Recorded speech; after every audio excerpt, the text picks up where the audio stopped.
everyone, and welcome to our first lecture of the year from the Emeritus Academy. There's a number of us here in person eating great food, and a number of you on Zoom. Hopefully you have some snacks to work with. Before we start the lecture, I want to make a couple of announcements. I actually wrote things out, which is unusual for me, but to remind people that the membership applications are due September 15th. If you have any colleagues,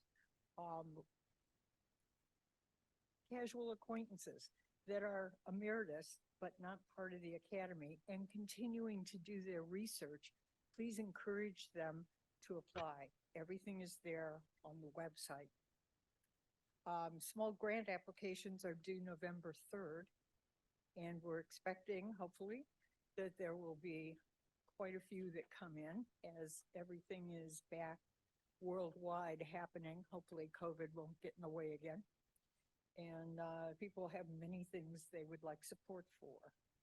And the third item is newsletter submissions. That's not until November 17th, and that goes to TK, our past chair. And let's see, it's Daniel.7. He's listed on the website. If you have some things for the newsletter, this is not just a couple of Vita entries, but more information about what you've been doing. And hopefully you can include a JPEG, so there's a visual illustration to go with it. I would also like to welcome our 3 new steering committee members. We decided last year to go to, in essence, a 10-member steering committee, 3 people in each year, 1, 2, and 3, and past chair.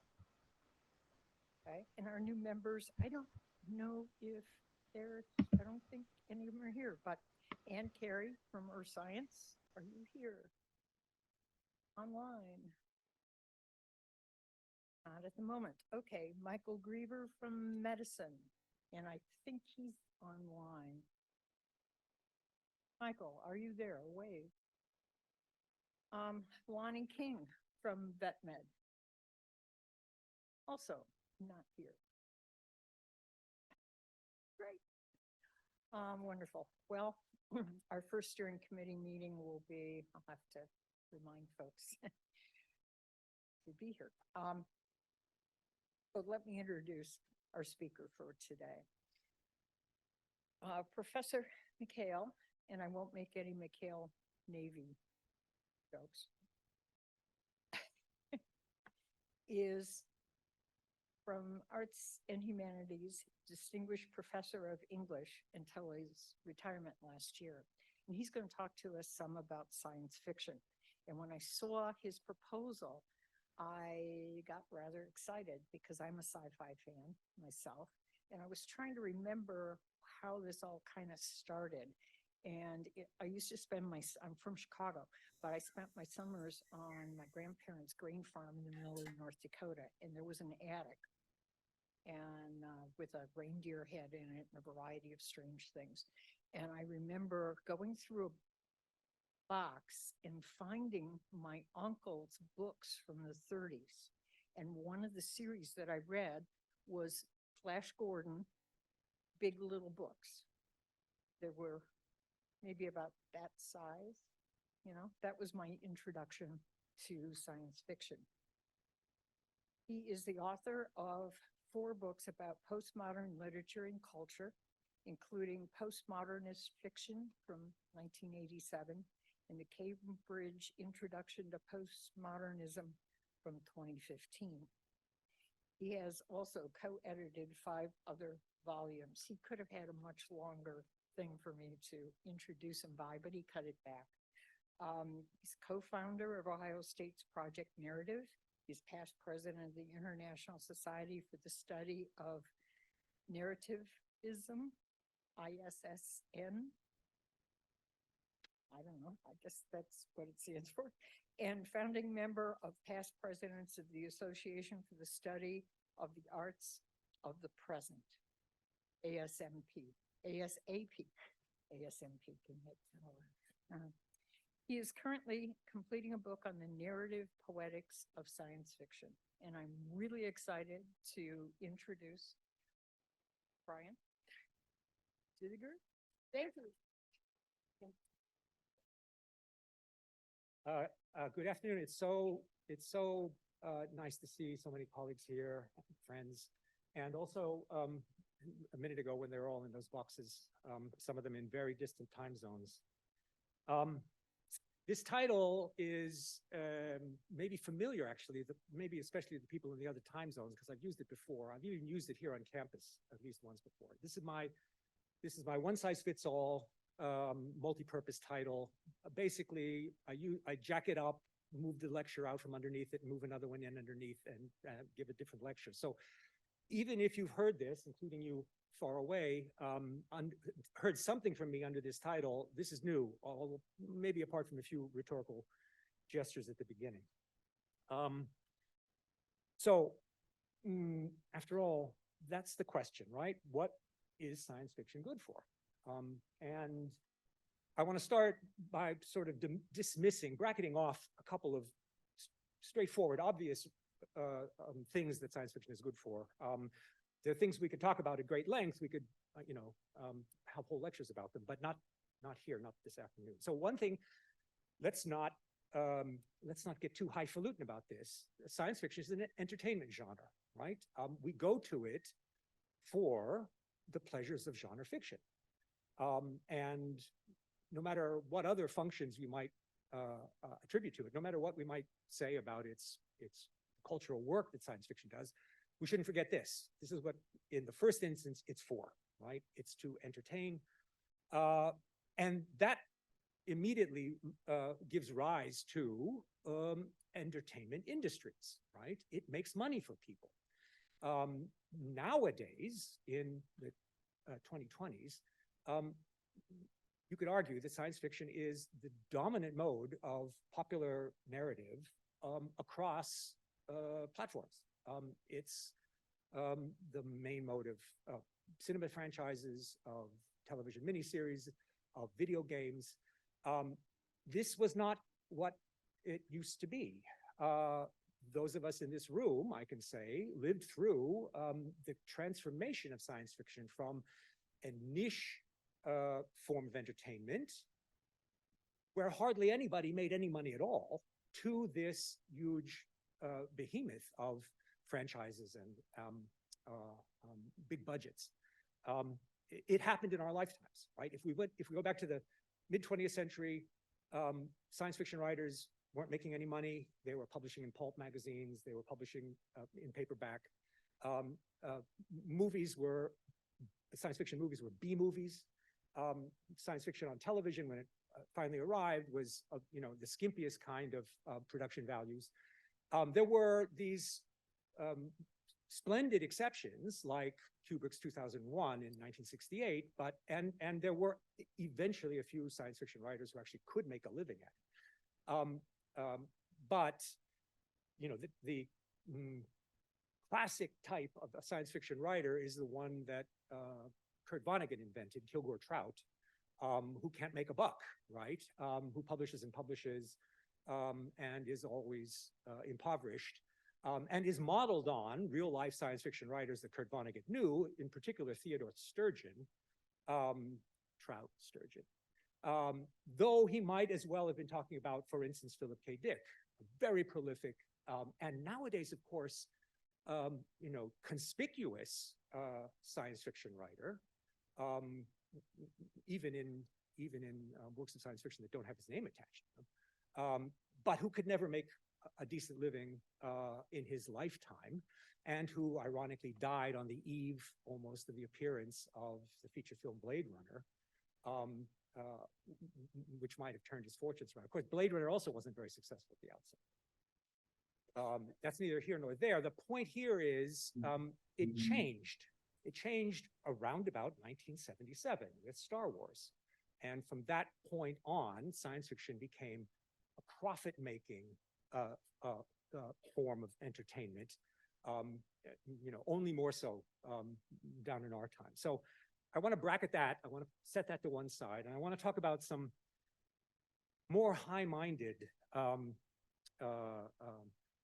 claims for the value of science fiction, the good that science fiction is.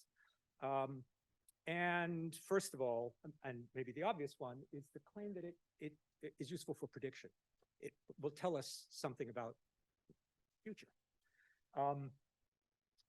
And here, I have to say at the outset, I'm pretty skeptical, and I'll unpack some of my skepticism here in the next few minutes. I want to sort of stipulate without really arguing that when we talk about science fiction making predictions, we rarely are talking about sort of the whole society predictions that science fiction regularly makes, because these don't so far map very well on anything that we're actually experiencing. We cherry pick those big scale societal predictions, and we say, well, we have the surveillance state from Orwell's 1984. Well, that's true, but we don't have anything else from 1984, right? 1984, the year, didn't look very much like 1984, the novel. Only if we cherry pick can we make those kinds of claims about the prediction value of Orwell in this case, right? In any case, so I don't want to talk about that. What I do want to talk about is what the kind of classic cases that are more typically adduced for successful predictions that science fiction makes. So, for instance, we point to H.G. Wells, who in 1903 predicted what he called land ironclads, at least 12 years before the British General Staff thought that was any use for putting tanks on the battlefield on the Western Front.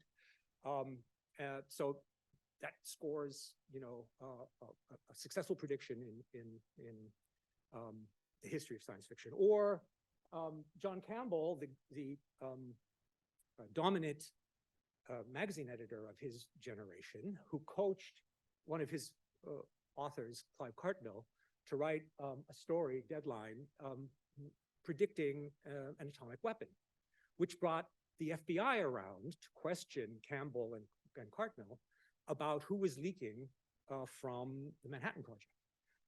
And they successfully argued that, it was available in scientific papers. They were just connecting up the dots. There was no security issue here, but this made John W. Campbell so proud. The rest of his career, he could boast that he had coached Cartmill into predicting atomic weapons, to the point where it got the attention of the FBI. Or Arthur C. Clarke, who in a story in 1960 predicts geostationary satellites for communications purposes. And in fact, that story is based on a scientific paper which he had published in 1945, but which nobody paid any attention to. And so he didn't have any, patents on this. But in the story, he predicts this geostationary orbit. This is 2 years before Telstar. So that counts as a successful prediction in science fiction terms. My way of thinking, the better part of his prediction was he thought that this net of communication satellites would very likely be used to disseminate pornography. And he got that right? That is actually the function of the network. Okay, so there are a couple of immediate difficulties with this sort of claims for the predictive power of science fiction. One is they're noticeably, sort of discrete technological objects that we can point to and say, these are predictions. They're a limited kind of prediction. And it makes you uneasy that 2 of the 3 of them are war-fighting inventions, right? And secondly, let us not forget that these very science fiction writers who made these apparently successful predictions also made lots and lots of unsuccessful ones, right? Let us not forget that H.G. Wells, predicted a time machine. There are no time machines, and there are very unlikely ever to be any time machines. So among the many things that H.G. Wells predicted, among the many things that Arthur C. Clarke predicted was that, for instance, the seas of the moon would be full of dust, and that tourist vehicles would scoot across them like on big jet skis, and that there would be moonquakes that would disrupt these seas of dust. Wrong, all wrong. There are no seas of dust, there are no moonquakes, right? And Arthur C. Clarke made lots and lots of other predictions, right? That's the whole point. There are lots of predictions among science fiction and from writers, I'm talking about now. And from time to time, they get it right. And, you know, especially the case, an acute case of John W. Campbell, who shortly after making this brilliant prediction about the atomic bomb, immediately went off the deep end and became a fan of parapsychology, telepathy, telekinesis. He was a promoter of L. Ron Hubbard and his Dianetics, which was a parapsychological practice, which became the Church of Scientology, right? So they almost always got it wrong, right? So I want to propose that, you know, this is not a very strong claim for value of science fiction. It's sort of prediction of discrete technological breakthroughs, right? Almost always they get it wrong. This is something more like the phenomenon of, you know, throwing plates of spaghetti at the wall, and every once in a while some noodle is going to stick, right? So this, let's say, is the spaghetti on the wall version of futurism that science fiction practices, right? If you throw enough things at the wall, eventually you'll get one to stick. This is not, I don't think, a very strong claim. There's a somewhat different case, though, which has a different, maybe a stronger claim on our attention, a kind of second type of prediction. Here we have to imagine, in the mid-60s, a bunch of, I don't know, baby engineers to be, watching Star Trek and saying, those handheld communicators, those are really cool. And being able to ask a question of a computer and get it to answer you, that's very cool, right? And somewhere down the line, a couple generations later, we've got, you know, smartphones and Alexa and Siri. I can't prove that there were engineers in the audience of Star Trek in the 1960s who took this to heart and then went off and designed them. I can't prove that. You know, I don't have anything anecdotal that would substantiate that.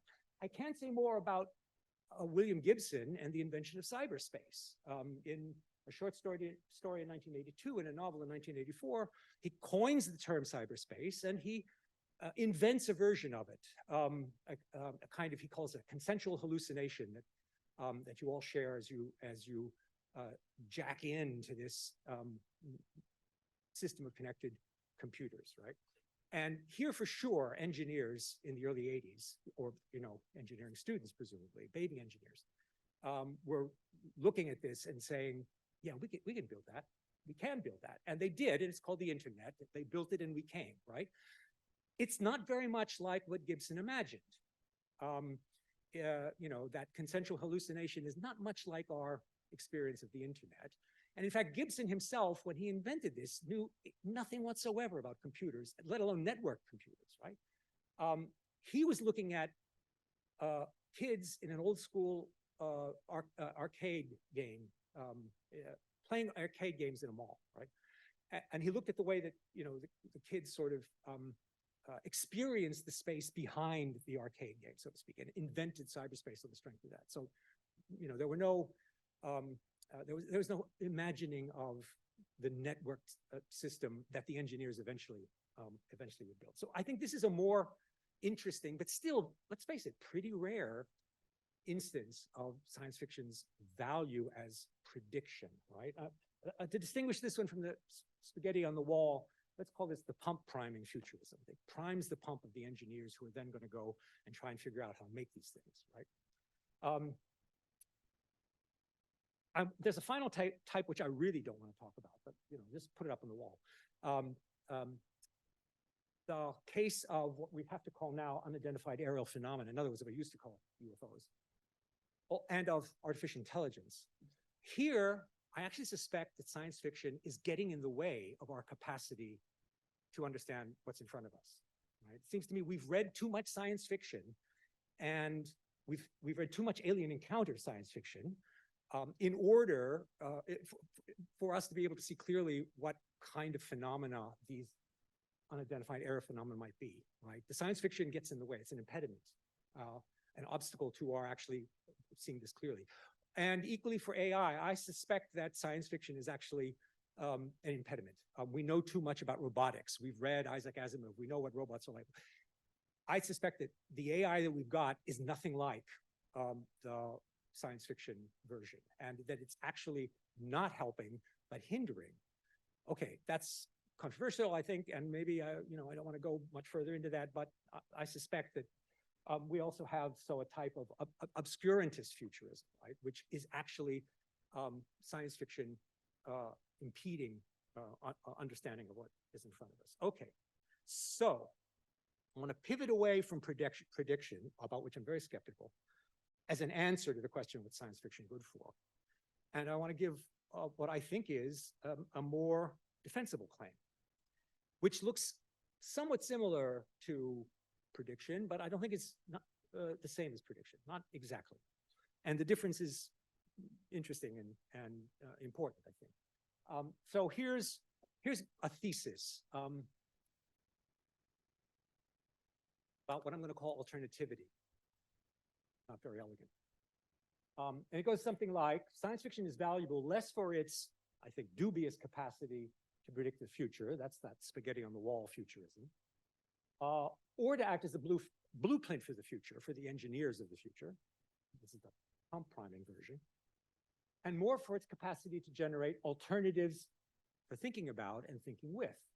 And better still, for virtually, imaginatively, experimentally living with and living through. And again, I recognize that this may be only a hair's breadth difference from prediction, but the hair's breadth is, I think, important. Right? So I want to underscore, I'm arguing that science fiction is not valuable for the soundness of its predictions or the desirability of what it predicts or for the capacity of its predictions to be implemented, but rather valuable for the sheer experience of alternativity that it provides. So my conviction is that that experience is good for us, individually and collectively, even if the alternative is impracticable or useless or stupid or silly, which is very often the case in science fiction. Right? So I'll speak very tendentiously and as the devil's advocate here. Realistic fiction, unlike science fiction, realistic fiction, by definition, leaves the given world intact. Right? The given world is a stable backdrop in realism.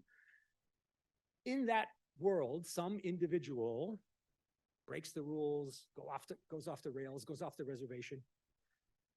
She commits adultery. He goes away and has an adventure, whatever. Right? And she or he is punished or rewarded or achieves enlightenment or whatever, right? But at the end, the given world remains largely unchanged. Realistic fiction affirms what is given, even if it doesn't intend to, right? That's, in a way, its deepest function, to affirm the given. As distinct from science fiction, which I want to argue proposes a world at variance with the given world and invites us to live vicariously in that world for the duration of the novel or the story or the movie or the miniseries, what have you. Science fiction multiplies realities and stages alternativity, right? Even if that's not its main intention.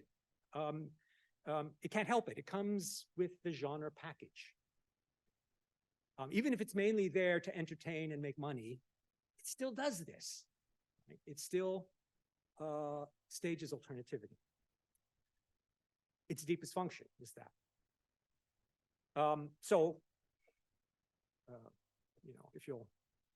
If you'll tolerate a little highfalutin language for a minute, science fiction enables us to dwell in alternativity, if only temporarily, only provisionally, or another way to put it, it runs ontological thought experiments that we don't need to commit to, but just for the sake of experiencing them, of running them. And that experience, I want to say, is itself intrinsically valuable. Okay, so that's enough highfalutin talk. Let's do cases.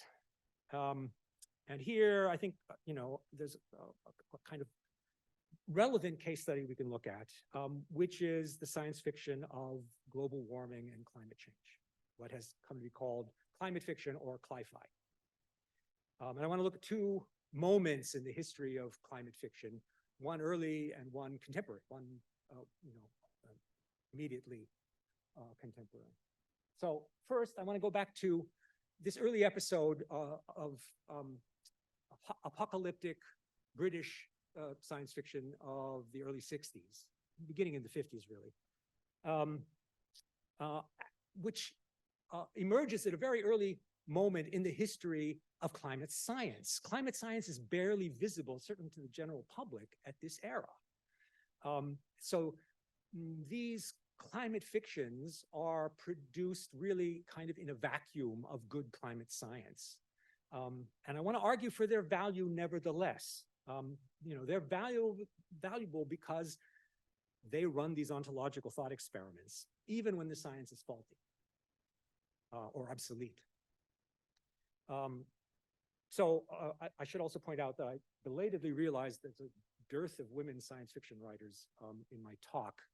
So I thought, okay, just in order to get some representation here, I swapped out. Don't want to talk about the fourth of these J.G. Ballard novels, but instead talk about Anna Kavan's Ice, which is of that same era, just a year later, and a much better book. And she's going to be there instead of some others. If I wanted to dive into the 70s, I could be talking about Kate Wilhelm and her ecological science fiction. If I was talking about the 90s, then I could go to Margaret Atwood and her trilogy of pandemic fictions of that era.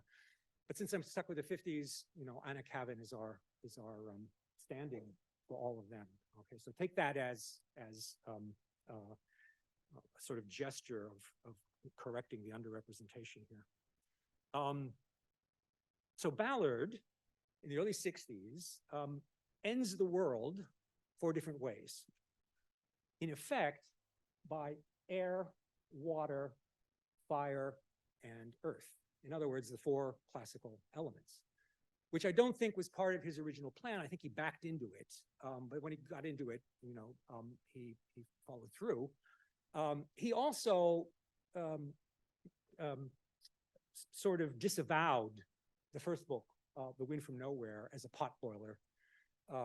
He was recently widowed. He had little kids to raise. He decided he would try to make some money, and so he wrote this book in allegedly 10 days. And looking back, he decided, it's not really the beginning of his career. Actually, he's selling it short. It's quite a competent thriller. It's not less competent than, Ian Fleming's novels of the same era, which are pretty competent. And it's based on, we can't get around this, a dubious, to say, unlikely science fiction premise of a wind from outer space. And it's not a metaphor. It's not solar wind. It's wind, as though there was some atmospheric medium that was being stirred up in outer space, and that then sweeps around the earth and knocks everything down. And the story is of course, the survivors burrowing deeper and deeper to try to avoid this wind. Okay, that's manifestly absurd science. No science at all, right? On the other hand, it does have, a certain value, right? If you lived, let's say, in the 9th Ward in August 2005, or name another place, name another date, it might feel like you were subject from a wind from nowhere. And you would be, in the position of these people who, in the Ballard novel, don't know where this is coming from and why it's happening to them. Right? That, stages a kind of alternativity, something to work through, something to think ourselves into, to be the survivor, to be burrowing deeper and deeper, be subject to this wind from nowhere, even if the science that supposedly motivates it is ridiculous. The second novel is much closer to our, I think, much more tolerable science, let's say. The Drowned World is about sea level rise. Ballard doesn't attribute it to human causes. He attributes it to solar flares, which I guess is not, implausible. Could be, but we can immediately understand that, it makes the story makes the same kind of sense if you substitute, anthropogenic sea level rise, right? It invites us to live vicariously through the experience of, among other things, sinking some dikes into what used to be a city, pumping out the water and discovering Leicester Square. Not an implausible future, right? And in 1962, to sort of run that thought experiment seems to me valuable, despite the bad science. The third one, the burning world, which gets retitled The Drought the next year, gets closer to anthropogenic explanations. Ballard premises his global drought on chemical pollutants in the water that supposedly form a film that prevent evaporation and break up the water cycle.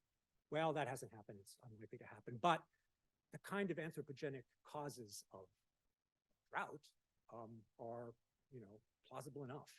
And the experience, again, he wants us to run this thought experiment. What is it like to be among the communities of what we now call, of course, climate refugees, huddled up against the last water sources? And let's dwell with that a little bit, right? And then finally, instead of Ballard's fourth, which is really just too counter-scientific, let's look at Anna Cavan's ice, which is exactly upside down, right? In ice, the glaciers aren't melting, they're coming back. And the entire story is of the protagonists fleeing from place to place on Earth as the glaciers impinge on human civilization. So that's all wrong. That's just upside down, right? On the other hand, what she certainly gets right, or certainly invites us to try on as a thought experiment, what is it like to be in these communities on the edge, on the frontier of radical climate change, right? What happens there? What's that vicarious experience of climate refugees living right there as climate changes violently around them? Okay, maybe I'm being a little too lenient with these guys and cutting them too much slack. This is not really good science in this science fiction. A plausible case could be made that, in fact, these writers are not actually writing about the end of the world. They're writing about the end of the British Empire. They are of the generations that lived through the disintegration of the empire. And in fact, this is not quite as arbitrary as it sounds. They have an intimate relation to the empire in both cases. Anna Cavan early was married to a British imperial administrator in Burma in the 1930s. Now, it's not clear to me that that you could see the empire coming apart in 1930 in Burma, but maybe if you were a writer, you could, right? You could guess it. And anyway, she lived through 1968, and so she saw it, right?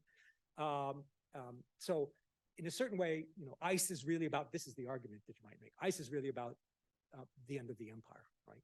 From the point of view of somebody on the inside, so to speak. Ballard, of course, is even more intimately related to the end of the empire. He was born in the international settlement in Shanghai and grew up there, right? And was interned with the other enemy aliens during the Japanese occupation of Shanghai. And then at the end of the war, repatriated to his homeland, England, which he had never seen. If you wanted to train a science fiction writer, this is the experience you would give him, right? You would have him grow up, in this international colony in China, be interned by another alien, and then sent back to what somebody is telling you is your native land, which is utterly alien to you, right? So this is the experience of acute alienation on all fronts. You might know about this from his Ballard's autobiographical novel, Empire of the Sun from 1984, from which Steven Spielberg made his maybe most underrated film a few years later, which introduced Christian Bale playing the kid, Jim Ballard. Jim Graham is called that. Okay, so in any case, even if you're not fully sold by the argument that these books are about the end of the world or climate fiction really, but about the end of the empire, they have a limited usefulness to us as vehicles of alternativity, right? They all five actually, including the other Ballard book, share a kind of attitude of fatalism and this sort of tone of melancholy, right? They stage a world that's already irreversibly ruined. There's nothing to be done. The ice is coming. The water is here, right? This is the sort of attitude we nowadays would associate with doom scrolling, right? These are doom scrolling novelists.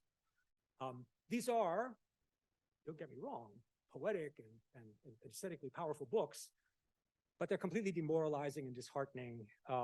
They are, cautionary tales at best. That we might say is, their function.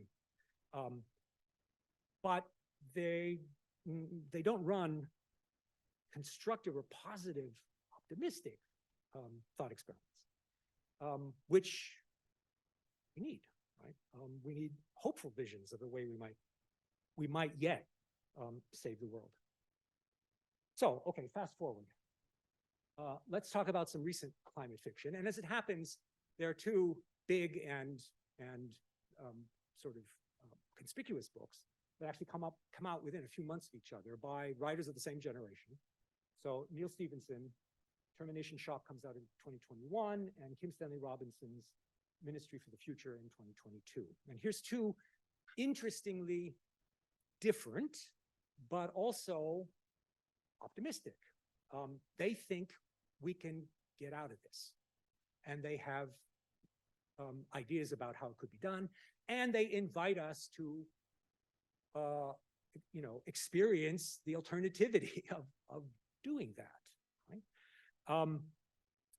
So let me talk a little bit about them and about these books. Stevenson, and this is only a sample of his works. His claim to fame, I guess, first of all, he was understood at first to be a sort of a second wave cyberpunk after the first wave of William Gibson. The second wave, 10 years later, is when Stevenson breaks into print.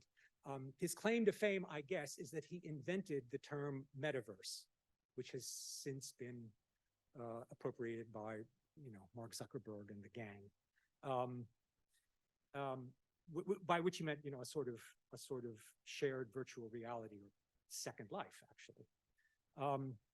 And Stevenson slips back and forth really between what are manifestly science fiction novels and something that are more like contemporary techno thrillers.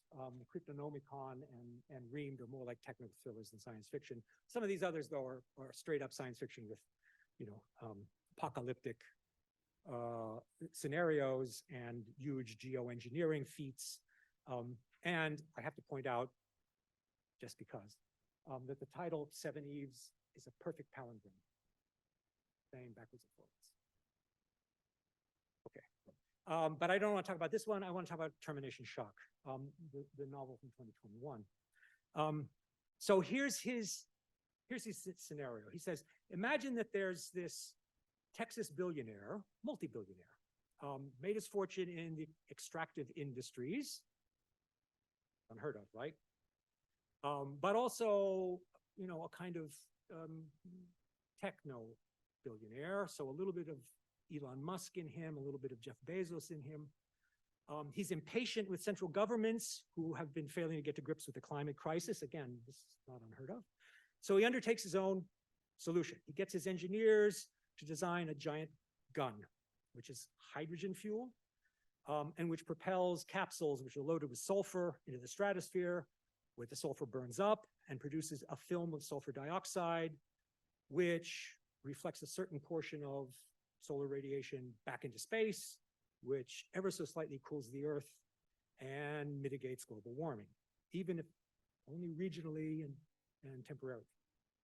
So he's proposing a guy who has a technological fix, right? A technological fix with acknowledged limitations. First of all, this billionaire who's called T.R. Schmidt thinks of this more as a proof of concept, right? He thinks if he does it, then other people will emulate it and we'll get more of these guns and we'll do more and more good. right? And he himself tries to build another one in Papua New Guinea, and it's a disaster. Secondly, he thinks of it as a stopgap measure, just to cool things for the time being until we can get some other technological fixes that are more permanent.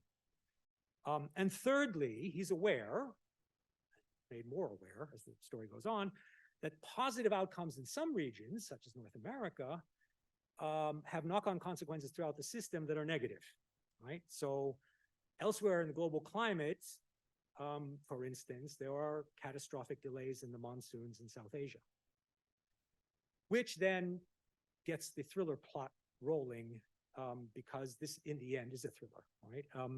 The Pakistani Secret Service trains up an agent to travel to Texas to sabotage the gun. Predictably, you've seen this movie, people. You've seen this movie, right? Predictably, all the protagonists are at the side of the gun when the Pakistani guy makes his move, and you can probably, script it out yourselves. Okay, that's Stevenson's version. Kim Stanley Robinson, he's got credentials at least as good as Stevenson, but more conventionally science fictional credentials, you might say, right? For one thing, he writes trilogies, and trilogies are a science fiction convention, right? A trilogy about various versions of California, one apocalyptic, post-apocalyptic, one dystopia, and one utopian. A trilogy about terraforming Mars, and a number of other novels as well, including one which is kind of a prefiguration of the Ministry for the Future, his book about New York 2140, about the resiliency of New Yorkers. Despite the fact that the sea level is rising, they figure out how to get by. Okay, so Ministry for the Future is in a certain way more of the same, right? Can we figure out how to get by? And his scenario goes like this. Imagine that the Paris Climate Accords had set up a bureaucratic arm whose charge is to advocate for future generations who will inherit the climate mess we're leaving them, right? And who get called, as a consequence, colloquially, the Ministry for the Future. They speak for the future. They speak for the future generations. And in Robinson's story, are headed by a former Irish Prime Minister called Mary Murphy, transparently modeled on the former Irish Prime Minister, Mary Robinson. And the ministry has a whole array of bureaucratic tools at its disposal. It can deploy economic incentives to induce fossil fuel industries to leave the carbon in the ground. It has legal tools, it has diplomatic tools, it has public relations tools. There are also technological fixes in the story, but they're on the margins, interestingly, right? There's a big engineering project, geoengineering project, to slow the loss of the Antarctic glaciers. As in Stevenson's termination shock, this is understood to be a stopgap measure, right? It'll slow the glaciers for the time being, and other things will come online. It's a subplot, though, here on the margins, right? There's also a certain amount of thriller material, but again, not central to the story as it is in Stevenson's termination shock, but really on the margins, right? Violence occurs, but it's mainly off stage. It's reported or rumored. Mary Murphy, the head of the Ministry for the Future, at one point asked her chief of staff whether their ministry has a black wing, and he answers, in effect, if I told you we didn't, you wouldn't believe me, and if I told you we did, you'd lose plausible deniability. End of discussion. So there's some targeted assassinations, there's some eco-terrorism, but again, this is not what drives the plot. These are completely marginal to what is actually a story about, bureaucrats. Okay, so we have two optimistic alternatives, constructively optimistic alternatives, staging scenarios of what might be done to save the world from global warming. They overlap to some extent, but they also strongly diverge, right? Which of them is more plausible? That's not really what's at stake here. It seems to me they're both more or less constructive, more or less optimistic, hopeful scenarios, but they invite us to run markedly different ontological thought experiments, right? So the Stevenson ones, determination shock, invites us to imagine an alternative where a kind of American freelancer, wildcatter, a very familiar American type, undertakes a technological fix independently of central government or political consensus, an exercise in brazen entrepreneurial willpower, right?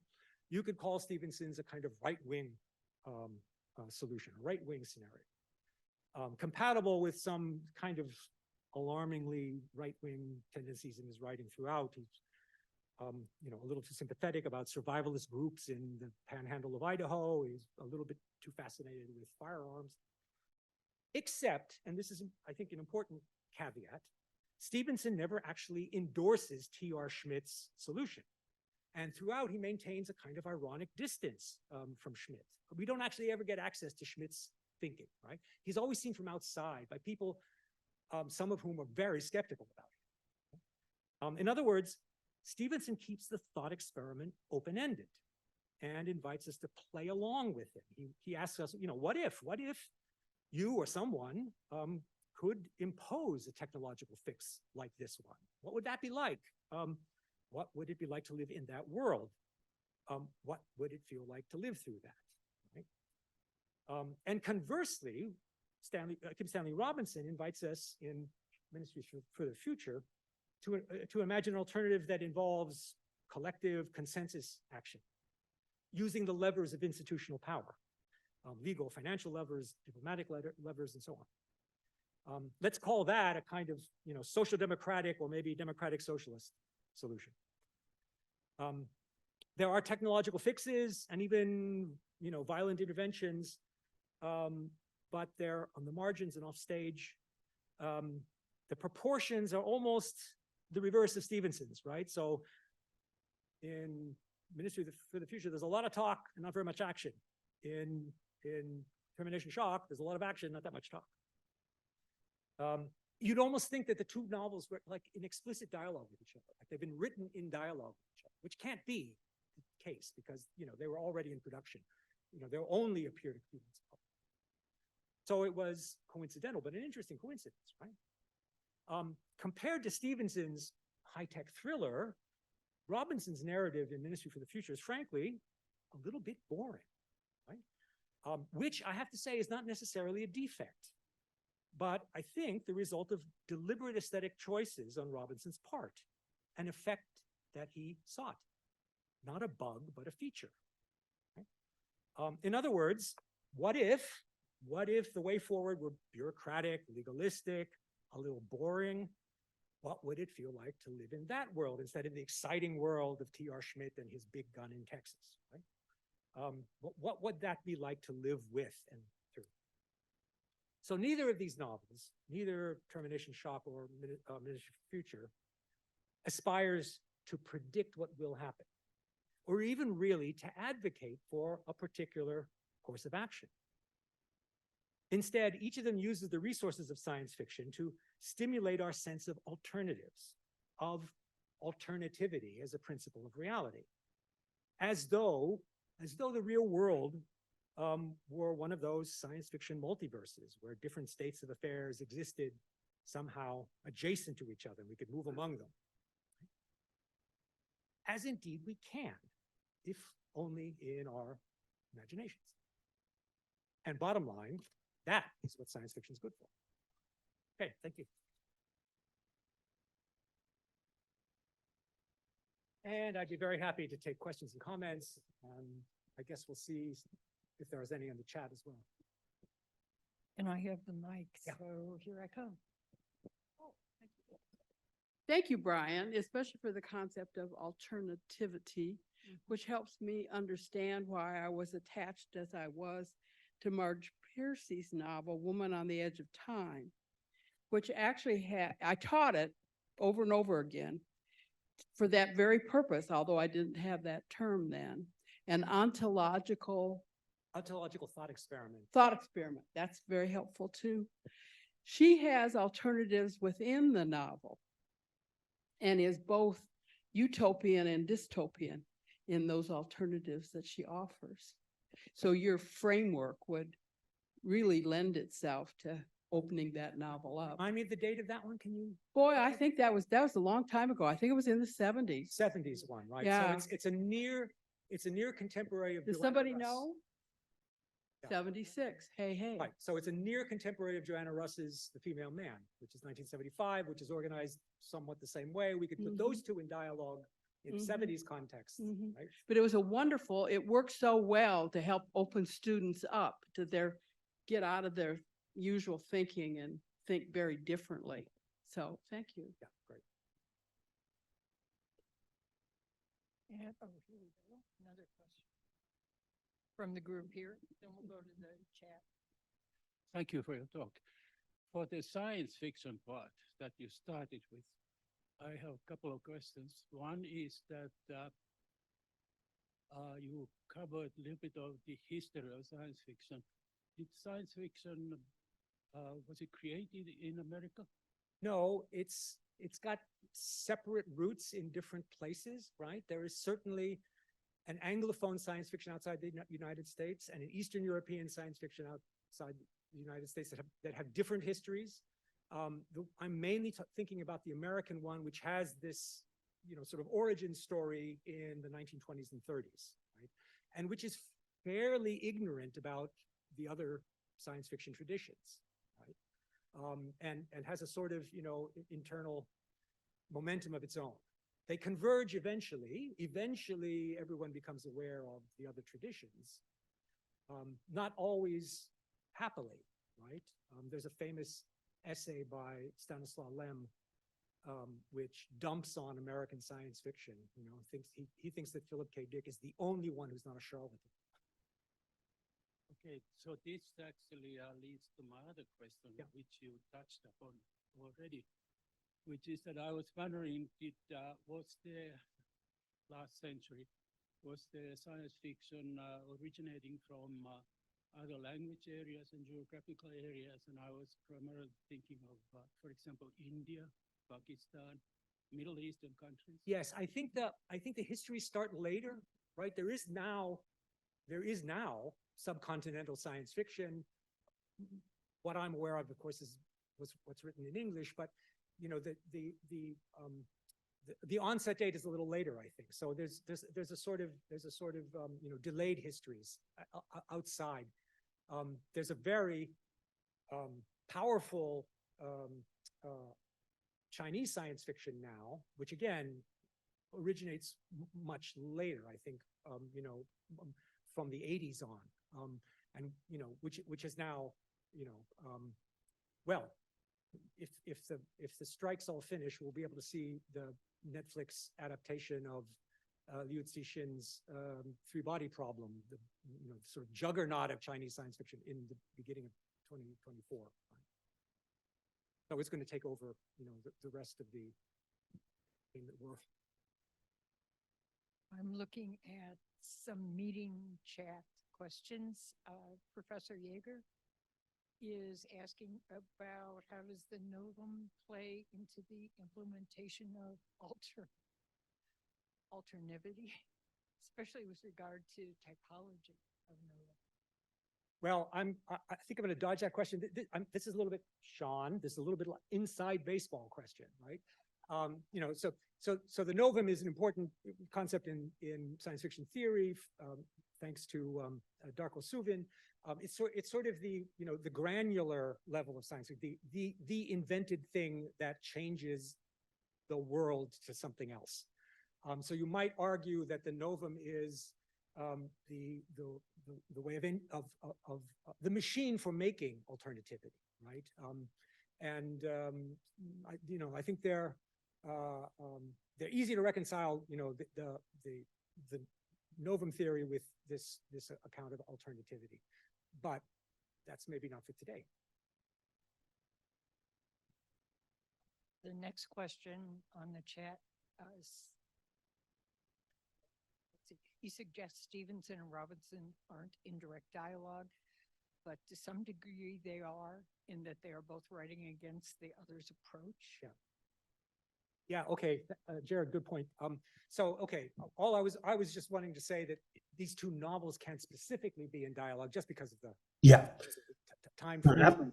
But I do think they've been reading each other. Yes, you're right, totally They right. can almost guess the novel, and I'm sure they knew each of them was working on this book. I mean, Maybe so, yeah. it's a small world, and I'm sure they hate each other also. Yes. Do check out hope so, yes. if you haven't yet, check out Stephen Markley's The Deluge. It blew me away, and it really feels like and this one I think is in dialogue with both of them. So it's like a third entry in what I suspect is going to be an ongoing, attempt to kind of spill out into a near future in relationship to climate change. And the date, can you remember? That's 2022, 2023, right at the end of Okay. 2022, brand I'll new. look into it, great. Love the coincidence. A thought in terms of what science fiction is good for, what it might have value. I was wondering if you might want to speak to its spiritual value. I'm thinking of 2001, for example, as a religious or Polaris as somehow a spiritual aesthetic object. I mean, there is, what shall we say? There is religious science fiction, so to speak. There is a spiritual wing of science fiction. I'm disposed to think of that as, another flavor of alternativity, right? When it comes into the hands of science fiction writers, another way of doing alternativity. I don't think it belongs to the genre in general, but it belongs to some parts of the genre, and it's one of the ways of doing this alternativity.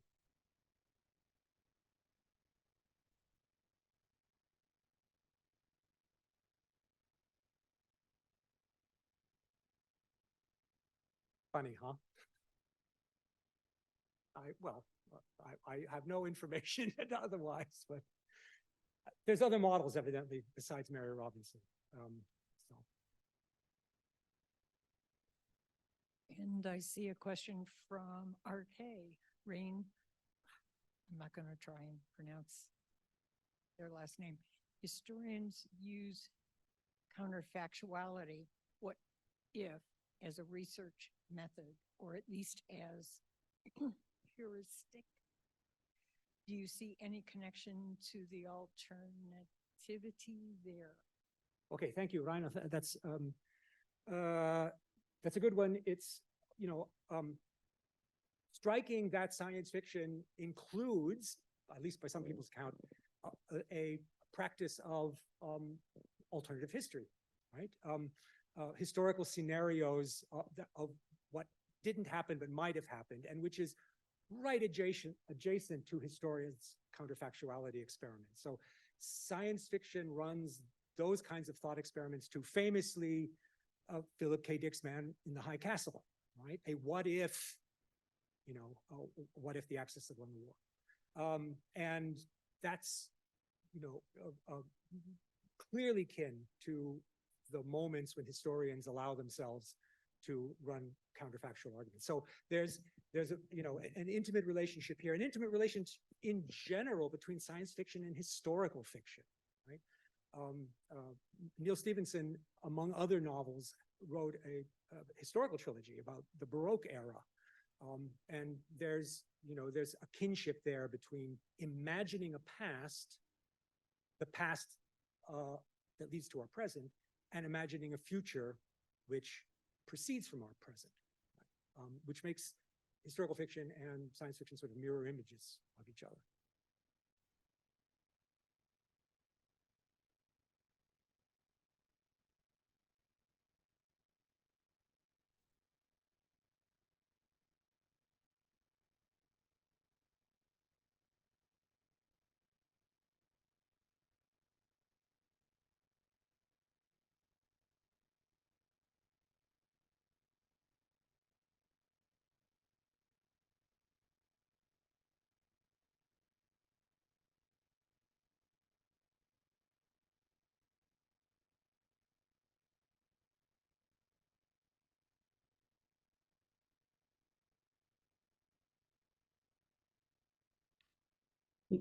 Looks like Yonina has a hand up. By way of paranoia. Yeah, I mean, paranoia is one of the one of the tones or something of the postmodern, right? So of course, science fiction writers writing in that era also take it on, and there's plenty of overlap and cross pollination, right? To the point where it becomes hard to say what counts as a postmodern novel and what counts as a science fiction novel. What's Gravity's Rainbow? And so the paranoia is a sort of period phenomenon in which science fiction of the same era also participates. Nobody in the world more paranoid than Philip K. Dick. And his paranoia becomes a sort of touchstone for us in the decade since he died. There's more Philip K. Dick around than ever was around when Philip K. Dick was alive. So, Brian, in the last couple of decades, science fiction seems to have become confused with fantasy. And I'm wondering if fantasy fits into your alternativity theory at all. A lot of them are very similar stories. I'm thinking like Van McCaffrey's Dragon Riders of Pern, which initially comes across as fantasy, but is provided a science fiction basis in the background. How does fantasy fit into this kind of world of science fiction? Right. There's a great deal of slippage, and there's plenty of people who think that we should just give up on the category science fiction as distinct from fantasy and talk about speculative fiction, a big umbrella which will include science fiction, fantasy, horror, weird fiction, a whole range of adjacent genres. And I see the appeal of that, but I also think that science fiction requires us to think about justification, rationalization, motivation in ways that fantasy doesn't. Fantasy, again, is about what's given. It's just given in this world that magic works, that there are dragons and so forth. Science fiction has to pause and make some kind of explanation, even when it's manifestly faulty and counter-scientific and silly, right? And that's more helpful, right? I think that raises the usefulness, the use value of science fiction, where we actually have to think through, how did we get here, right? Or think through other ways that we might explain how we got here, different from what the author says. So that's why we can read The Drowned World now, Ballard, and pay no attention to the fact that he thinks this was created by solar flares. We know it was created by, anthropogenic climate change, and the rest of the story, then, we can run that thought experiment very successfully. I think that's not relevant in fantasy, simply. Okay, there's plenty of people, including some up there on the screen, who would dispute that and say this is unhelpful, and science fiction actually doesn't, do what it claims to do and rationalize its alternativity. But that's not where I stand.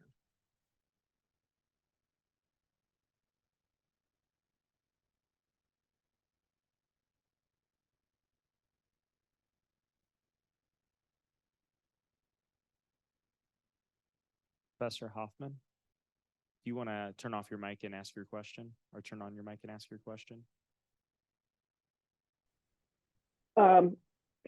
Sure. I feel like it's a little bit already been spoken to, but Yeah. I was just asking Brian to sort of consider Ballard's relationship to the genre of sci-fi as something that's more interested in an alternate vision of who we are as humans already, rather than who we could be or how we might respond to the world in a new way. So there's a little bit of like a regressive energy in Ballard, which feels like it mixes up how the genre works and how we actually think about what the alternative is in time. Yeah, great. That is perfectly compatible with the explanation of Ballard actually writing, end of the empire novels instead of end of the world novels. But I think there is a difference. There's a difference between early Ballard and late Ballard. Early Ballard is actually kind of future oriented and thinking of future scenarios. He crosses over. His later books are kind of indistinguishable from a certain kind of contemporary fiction. So, I take your point, but I also think there is some residual futurism in Ballard, at least at the beginning. Thank you, Jaak, that's great. I'm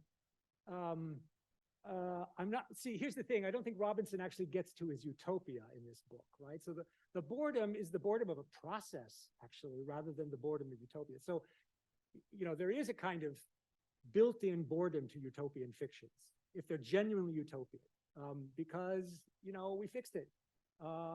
And what more narrative is there, right? What's surprising about Robinson is he's interested in process. He wants to sort of work out how we get from point A to point B. What are the actual mechanisms, levers that we can use? And the fact that that's boring is, I think, different from the boredom of utopia, and is kind of pointed, right? It's kind of poignant. This is not going to be exciting, right? We're going to have to do this. It's a long slog. And I think that's a slightly different thing than what you're talking about as utopia. And Robinson's utopias, such as they are, like the one in Pacific Rim, are, you know, troubled and complicated and interesting more, right?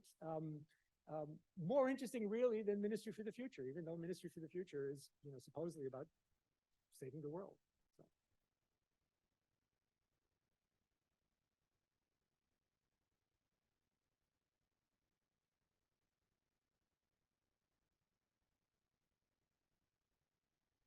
Well, thank you all, and thank you all who tuned in from far away, from far distant time zones. Thank you.